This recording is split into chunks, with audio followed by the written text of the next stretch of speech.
This agreement was signed by 196 countries, in Nigeria inclusive.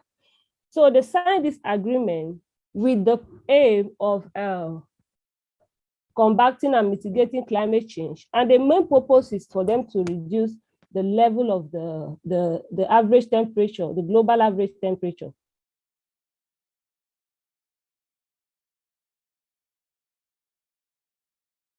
So the aim also is countries to support the developing countries through finance. They support them through technology, also support them through capacity building. So that's why we are here. This is part of the agreement that was made in 2015, that they have to look for ways to prevent and reduce climate change globally. So let's come back to our home, which is Nigeria. I normally tell people that if we are talking about anything, you start from your home. You start from your home. So we want to look at the causes of climate change.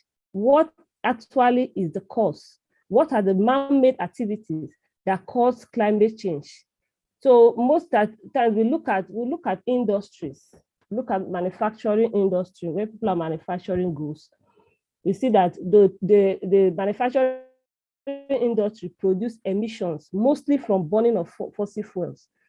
And this is as a result of, in order for them to produce energy, to make things like cement and also iron, steel, electronics, plastic, clothes, they emit a lot of carbon dioxide. So the second thing that causes climate change is deforestation, which is cutting of trees. That is what causes climate change. Cutting of trees, most of the time we cut trees in order for farmland, for pastures. We cut trees to be able to maybe plant our crops. It causes climate change. Reason, because deforestation cuts down trees, and trees actually absorb the carbon dioxide. So it helps to prevent climate change. But by the time you are cutting these trees, you are exposing the earth, you are exposing the heat that will cause the changes in the temperature. So another point we have is the use of transportations, which is vehicles. Vehicles emit a lot of gases. Vehicles emit a lot of gases. We have the transportation, we have buses, we have cars. So most of the time, I saw an article that encourages that we should do more of a walk. We should do more of trekking if you know that the distance is not far. But that's what we can do. So it is also, they also advise that we use more of electric cars in order to prevent these emissions. So then another thing we are having is powering our buildings. Powering our buildings also cause climate change, the result to climate change. Hello, can anybody hear me? Hello? Yes, well, we can hear you. Okay. Now I want to talk about the powering of the building, which is electricity. Now, we don't know that the heat that we produce in the activities we do, boiling of water, boiling of food, it also has effect on the atmosphere. Let's say you are boiling water. Sometimes some people boil water and boil the water, keep it for so long, especially if it is electricity. They just keep it there, boil it for a very long time. Electricity is encouraging, but when you are misusing it, when you boil heat, when every of your thing that you use at home, you overheat it. We are talking about the heating. Most of the times when you are going out, most people don't off their bulbs. They don't off their bulb, they leave it on. So if you are not using your bulb, it's advisable that you off it.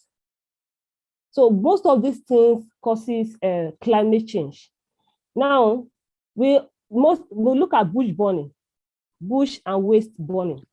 Bush and waste burning causes climate change because of the carbon dioxide it emits to the air.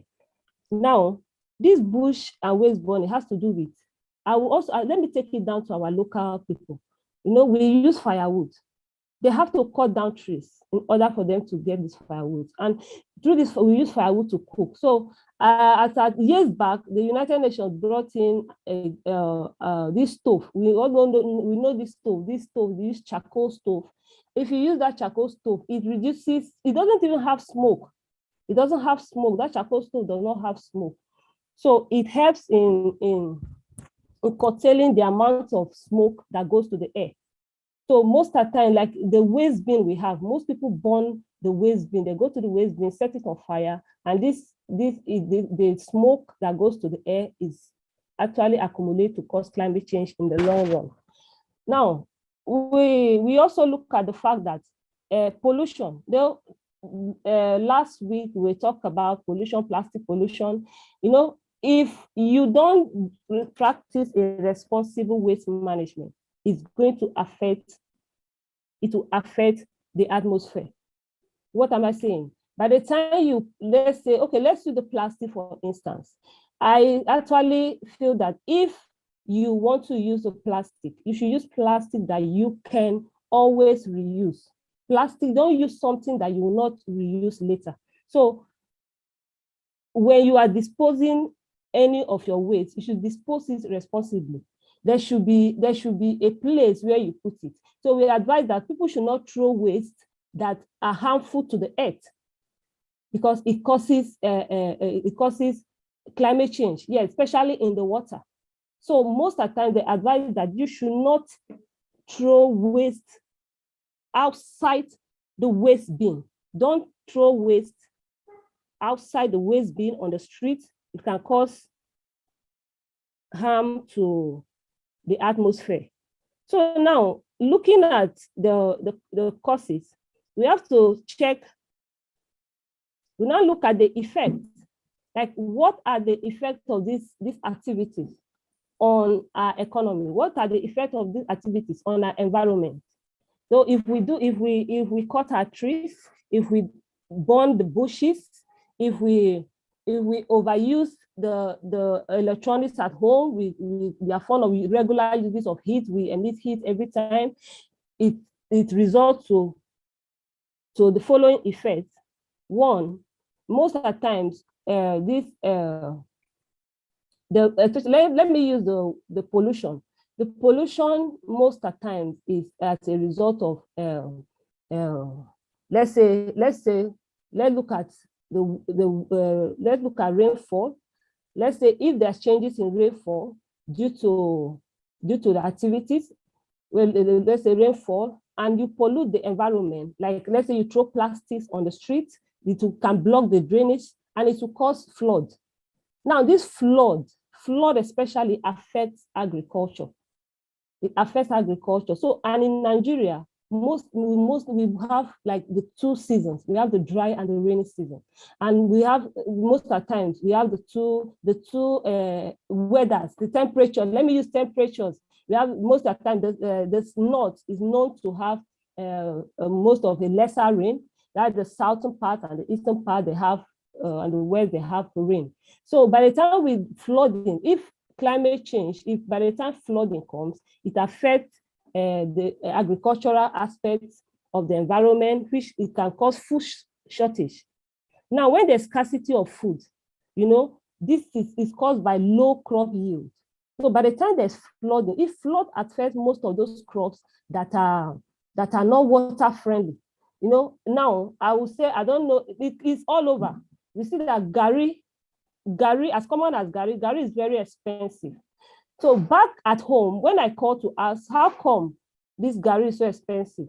The people farming, this cassava farmer, they said the water was too much this time around because the water has eaten up the cassava tubers. I said, so meaning that by the time these activities causes the changes in rainfall, it makes the sea levels to rise.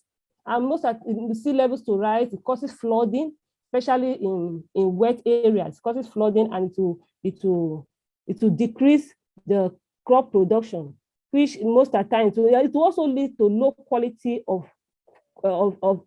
crops because of the harsh condition. Therefore, food crops will be poorly distributed and it will cause food shortage and result to hunger. And another thing is that it will reduce livestock production and bringing it down to Nigeria, to our environment. So when there's climate change, it can result to reduce livestock production. So livestock animals like goats, cows, they normally feed on grasses. They feed on grasses. So by the time we no longer have grasses, by the time we cut down most trees and the place is no more green, the livestock, cattle, the livestock, cows, they will not have these grasses to eat, which will reduce the amount of livestock we have, and also hence the meat, the protein would also be reduced. So we'll also look at loss of income. So definitely, if in an economy, if the crops are not yielding well, the farmers don't have what to come out to sell to us, then if you look at it, by the time these farmers don't have what to sell, first of all, it will increase the price of goods. And by so doing, first, your income is going to reduce.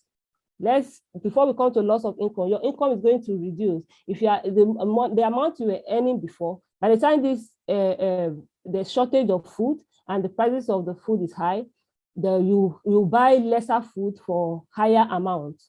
Then we also look at the fact that loss of income in the aspect of flooding. For instance, if there's flood right now due to climate change, if there's flood right now, it restricts movement. It restricts people's movement. Traders will not be able to move to the point of their businesses. They won't be able to go to market to do the buying and selling, which is in their own part, they have missed the opportunity of making money. Flooding also destroys infrastructures. It destroys infrastructures. This can also lead to loss of income.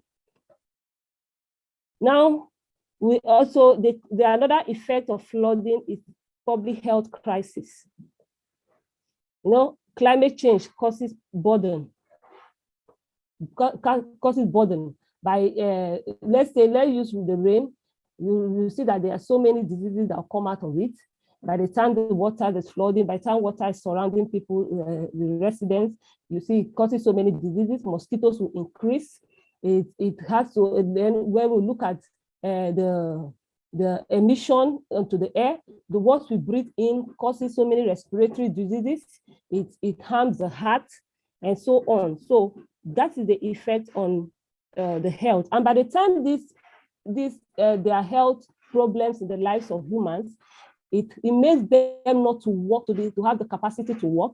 It reduces their productivity, and hence it also helps to lower the productivity in the different areas they are working. So the effect of climate change is not just on agriculture, various activities in every sector. It affects every sector because these are the people working in different sectors.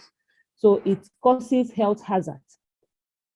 It also has, it has effect of loss of shelter. Loss of shelter. And this loss of shelter causes so many things. Loss of shelter results to migration. By the time people, you will be hearing of refugees, from that, it can result to a crime. People, they can form a syndicate. This is what results to crime when people no longer have what they used to have. They've been displaced from where they were. It makes them to fight for ends meet, and because of that, they can do so many ill activities in the society. So, and it can also result to mental loss. People will have mental issues. By the time you are displaced, you have mental issues, and it's a problem. This is part of what climate change causes. So, hello? Yeah, hello, we are here. We can still hear you. Okay. So now, in all this, most of the time when we are gathering like this, the main point is, what are we supposed to do? Like, what are the things we have to do? So most of the times we know the issue is on ground, it has been there, but what are the things we are supposed to do? To be realistic, we have to be realistic in this discussion, because I feel like we are family, we just have to be realistic. What are the things we are to do? If there are changes in the atmosphere, if there are changes in all these factors like temperature, rainfall, wind, topography, vegetation, what are the things we are to do in our individual corner? The government has its role to play, yes. So the question then is, what are the solutions to this? So first of all, I would say the first thing to do is eat more of vegetables. When I say eat more of vegetables, I will also take it down to plant more of trees. Encourage tree planting. The bigger the trees, the better it absorbs the carbon dioxide. So if we inculcate the habit of planting trees to the people around us, to our friends and families, it will help in reducing it. From your little corner, it will help in reducing it. So, and also I would say that I should practice responsible waste management. It should start from you. Okay, you drink a plastic, you drink water from a plastic bottle. Instead of going out just to throw it, look for somewhere to keep it. So this is Akwa Ibom State. Let me use Cross River where I am, for instance. I told a woman that, please, these containers you are throwing here, please don't throw them here. Always package them very well and take it to a place like and keep it. You can also reuse it, keep it to yourself and keep using. When you keep it like this, there are chemicals in this plastic that can affect the earth. And before you know it, we will no longer have soil. So she said, where do we go and keep it again when there's no dustbin? So now, guys, to tell you that if you are looking for solutions to a particular issue, you have to check around you what is happening. Now in Cross River State, we all know that in Cross River State, the waste are filled. A waste can be filled and spread around the vicinity for weeks.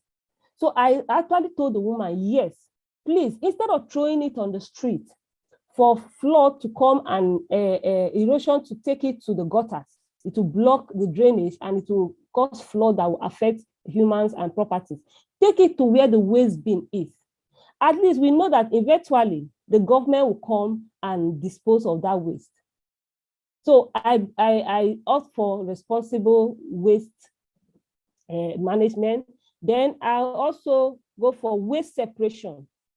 We can advocate for waste separation. What do I mean by waste separation? In Nigeria, when there is a public bin, everything is being thrown there. Both both vegetables, plastics, iron, whatsoever is thrown in one waste bin. In order to reduce pollution that can harm the environment, that can harm the air, that can harm our planet, we can separate it. This can be done. We can actually advocate for it. We can separate our waste bin. This is the job of the government. I know that is part of it. You separate the waste bin. This is for this, and this is for this. The one that cannot decompose, put it here. The ones that can decompose, put it here. Which we can actually use the waste for more things that benefit the society. We use the waste to produce more gas. So another thing I would say that can possibly help us to prevent effect of climate change is that we should have environmental friendly policies. If we are able to have policies that can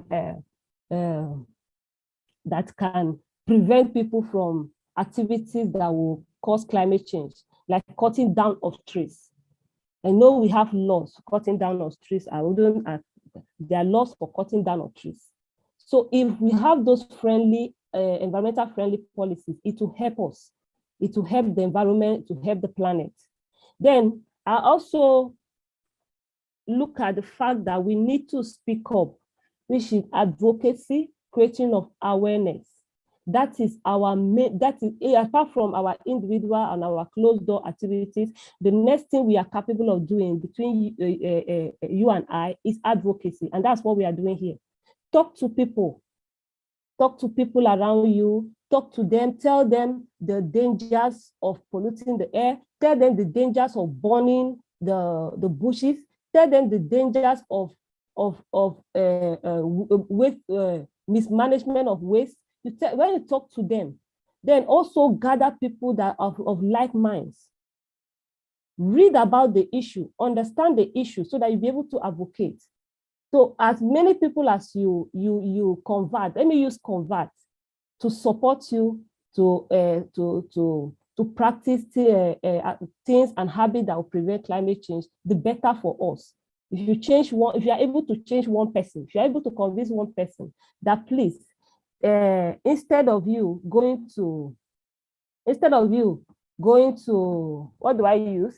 Okay, instead of you using firewood, instead, there is another option. And with that option now, I know you will say that people are in rural area, they cannot afford the option. This charcoal, this thing that is charcoal stove, we can advocate for the government to make it affordable down to the rural areas. And by the time you encourage them that if they are able to throw their waste responsibly, this same waste can be used to produce gas for people to use to cook. And I also advise that we should practice more of electric appliances, like we use electric appliances instead of the ones that kind of burn and bring out smoke. We can use electric appliances, and we use more of the bulbs that don't have much heat. There are some bulbs that have so much heat. We can use those bulbs instead of going for the ones that have heat. Then we, of course, we buy things that we can reuse, we buy things that we can recycle, we buy things that we can repair and make use of them again. So whatever you choose to buy matters a lot. What you choose to buy matters. What you choose to use matters. So those are the things that probably we will do. Apart from the government, now the government has a whole lot to do. The government has a whole lot to do, providing good enabling environment. That is there. We are looking at what are the ones that we can do ourselves. What are the things that we can do? In all this, I would say that we are responsible for what happens to the environment around us. If you have a home, plant trees. If you have a home, plant flowers. It will help. If you plant flowers around you, it's going to help. If you encourage people to plant flowers on the street, especially the government, it will help. So those are the things, the little things we do in the house is going to extend to the society. So I would say that climate action is a task for all of us, and it concerns all of us. So no one can do it. We all have to join our hands together to do it. Thank you so much.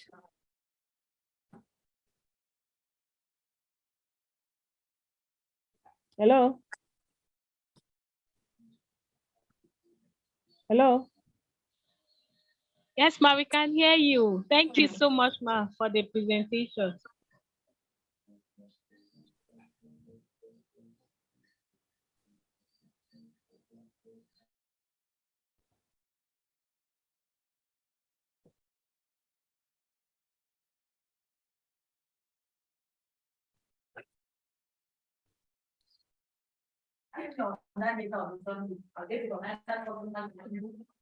Social media platform. Mrs. Eke, thank you for the presentation. Thank you very much. Yeah.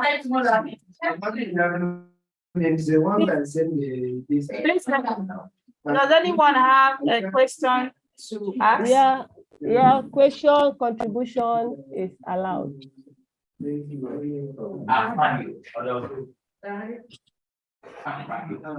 Please, if you have question, you can raise your hand so that we can give you the permission to ask, or we give you the chance to ask your questions, or you type it in the chat box.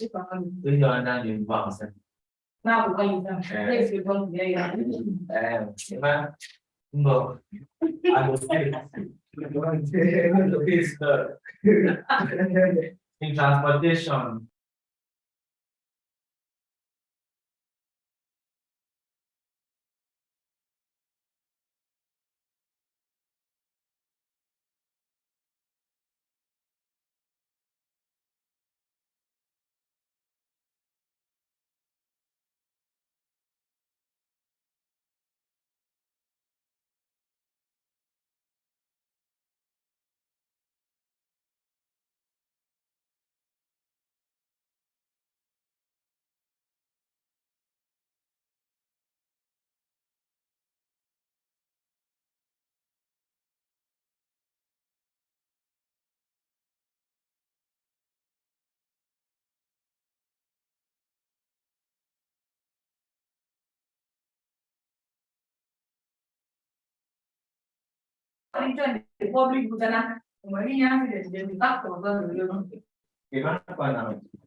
Sorry, are you through with your webinar?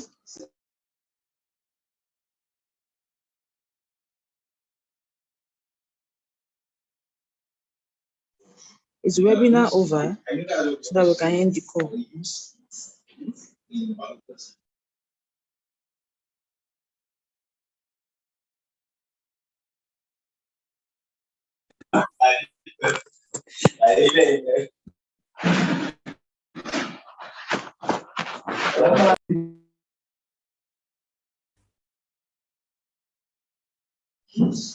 Hello, please, can we hear me? Yes. Is the webinar over? No, it's not over. It's supposed to end by 3:30. So Okay, because I didn't hear anyone say anything. If the presenter okay, is done presenting and there are no question, you can end the webinar.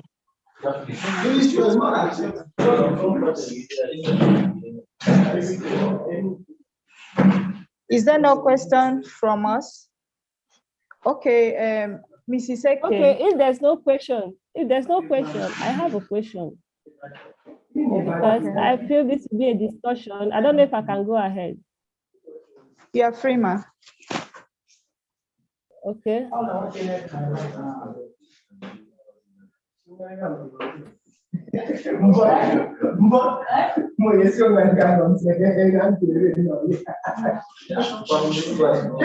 Hello? Hello, ma. Hello?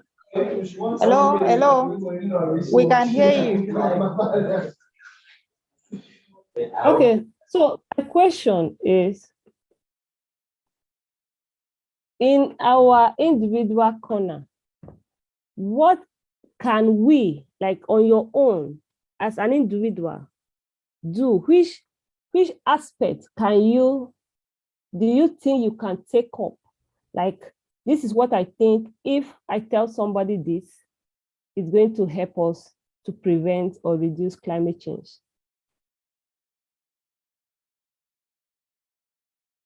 Can anybody hear me? We can hear you, ma. We can hear you, ma. Yeah, we can hear you. Okay, let me take for an example. There's a lady in Akwa Ibom State. What she does is she's training farmers, the local farmers. She's training them how to create organic manure. And I think that is good. That is going a long way. So many farmers have attended her training. So she meets them in the community. I will get her. I've forgotten the name of her training center. So she goes to communities to train them what to do to their crops, the kind of things to do, but the organic through the organic way. That's what she does, and I feel it goes a long way. So the essence of this discussion is for solutions. The essence of this discussion is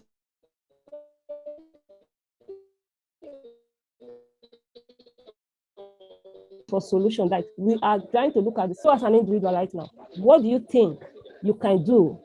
Or what do you think, apart from what has been mentioned, what do you think can be done within us?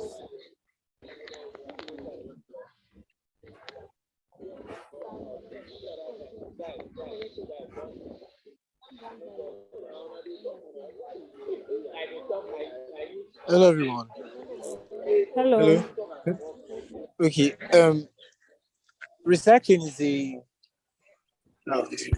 recycling is a major aspect of climate change. Can play a very big role in climate change. I remember one of the class we had. We talked about how a lady used pure water sachets to produce our own goods and sell for consumption. So if this culture is done by a lot of people to actually help in the fight against climate change. So when like all these refillable bottles now for minerals and drinks, they can be converted to other things that could help keep them off the streets, to help life on land and underwater, to be a very good step towards climate change and development. Thank you. Wow. Okay, wonderful. So in other words, it is you encourage recycling. So you tell your neighbor that this plastic you are using, you can always use it. You try to tell the person that the harmful properties that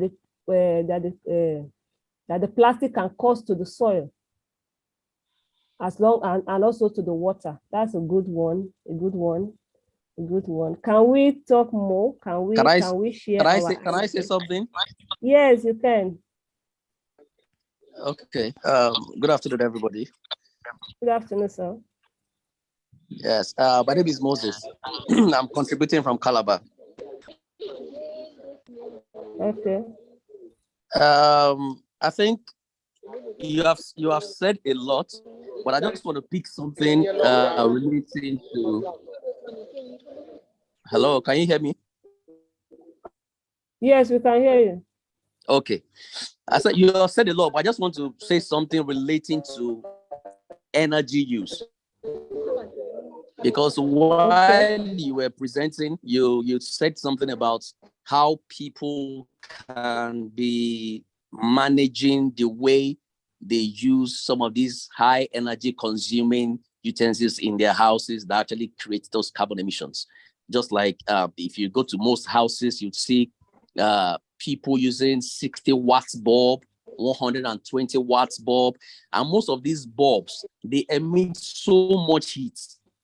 And the funniest thing is that most of these bulbs don't even have switch that you can use to off them. So permanently they are on.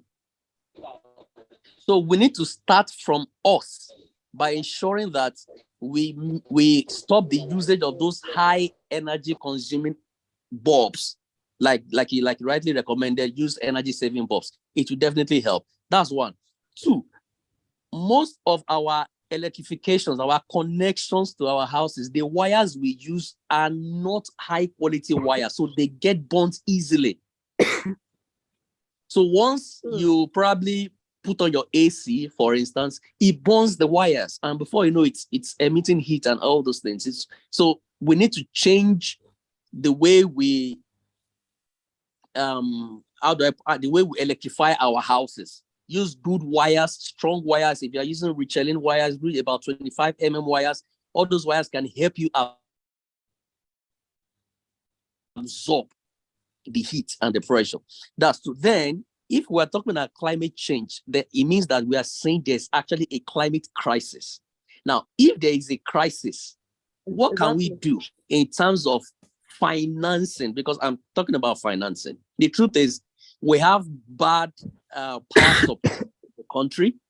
So because of that, people are looking for an alternative. And the alternative that people have are generators. The generators that people have, 90% of them are bad. So you are hearing generator sound from here, generator noise from here, smoke from here, smoke from that. So, but if you tell somebody, they will tell you that's what they can afford. So I would really say that all forms of electricity generations actually have an environmental impact on our air, on our water, and even our land. But the thing is, electricity from renewable resources like solar does not contribute to climate change. Let me emphasize that. Because they don't have fuels that can combust. So if we can manage to look for an alternative way to move away from all these other forms of renewable energy into solar, it will help. But the question is finance. Do we have the finance to ensure that we can easily move away? So that is where the government can now come in, or if you have that saving culture to really determine that we want to contribute our own quota, then we have to sacrifice financially to also move away into using solar panels. Because once we do that, it will also have no effect on climate change. Thank you very much. Thank you very much. Okay. Sorry, can I add something? Yes. Okay. In respect to the solar, you actually said, it's funny, but solar is actually cheaper than this normal HEP relatively. It's actually cheaper. Yes. Just that I don't know why we don't, and it pisses me off when I see that all we do with sun in Nigeria is to hang clothes and dry our clothes. Like in Germany, they just have like 16% of sun. And the way they use it to economize and build their own solar panels and everything, it's something. Ours is just to dry clothes when sun comes up. So I think if they can actually do this, it will actually make a lot of sense. There's solar, it's not really expensive as this, our hydroelectric power. So it's a step up from where we are. Thank you. Okay. So it all boils down to the fact that we need to advocate for low prices, for affordable, for people to be able to afford good energy. Like you can afford it. They should make provisions to the energy that we use. We'll be able to afford it, right? Yes. If I'm No, we are talking about people looking for alternative renewable energy sources. So once people can do that, I think it will go a long way in helping.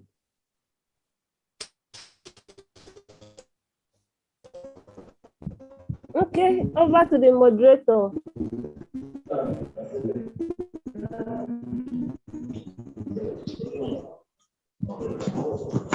Thank you very much, Mrs. Eke. I would like to ask a question.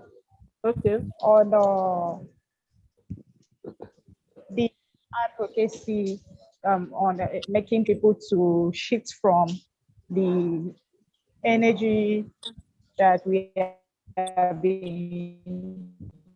are all used to. Okay. For instance, the stove that we are supposed to advocate to the people in the local areas. Okay.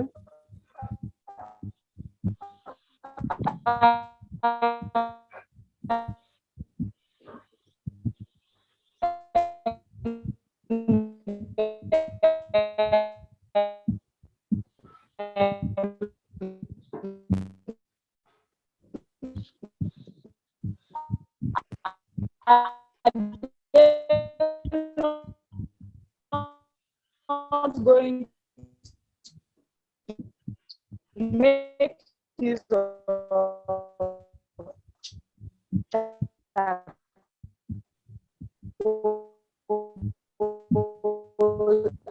at the end of the day. Won't we still? Hello? Hello? Hello? Hello, I can hear you. Okay, I'm trying to hear her. I don't know, did The anybody network hear is her? bad. I didn't hear her. Yeah. She's talking about trying to create awareness in rural areas, I mean the local people, that they should not use a certain energy or so, something like that. I don't know. Is she there? Hello?